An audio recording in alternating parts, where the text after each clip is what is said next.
شروع اللہ کا نام لے کر جو بڑا مہربان نہایت رحم والا ہے۔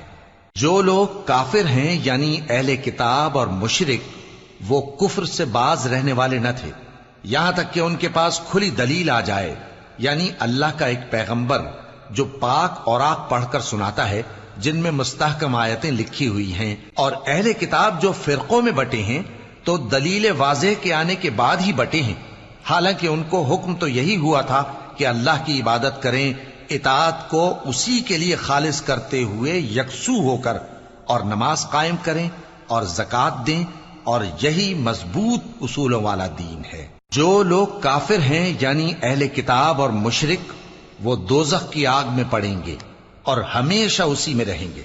یہ لوگ سب مخلوق سے زیادہ برے ہیں۔ بے شک جو لوگ ایمان لائے اور نیک عمل کرتے رہے وہ تمام خلقت سے بہتر ہیں۔